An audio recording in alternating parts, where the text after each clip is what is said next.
कल्पना कीजिए, आप एक गहरी रात में खड़े हैं और आकाश में चमकते सितारों को देख रहे हैं।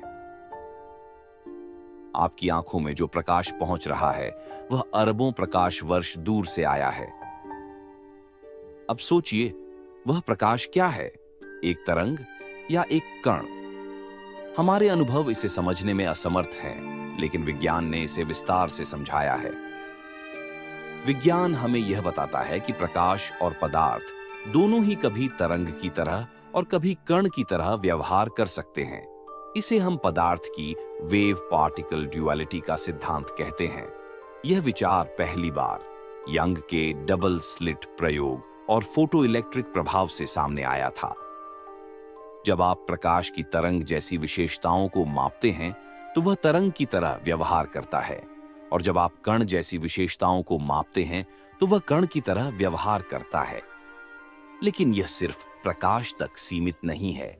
लुई डे ब्रॉय ने इस सिद्धांत को आगे बढ़ाते हुए कहा कि अगर प्रकाश कण और तरंग दोनों हो सकता है तो शायद इलेक्ट्रॉन्स, प्रोटॉन्स और यहां तक कि बड़े अणु भी इसी तरह का व्यवहार दिखा सकते हैं।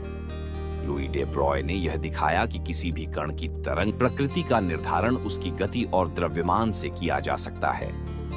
दूसरी ओर अल्बर्ट आइंस्टीन ने यह सिद्ध किया कि प्रकाश छोटे छोटे ऊर्जा पैकेट्स, फोटॉन्स से बना है। जब यह फोटॉन किसी धातु की सतह से टकराते हैं तो वे इलेक्ट्रॉन्स को बाहर निकाल सकते हैं। यह घटना कणों की तरह प्रकाश के व्यवहार का प्रमाण है।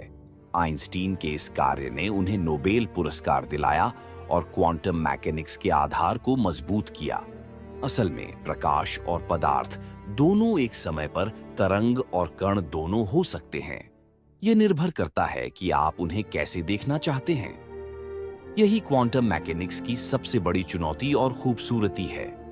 वेव पार्टिकल ड्यूअलिटी हमें सिखाता है कि प्रकृति के नियम हमारे सामान्य अनुभव से अलग हो सकते हैं।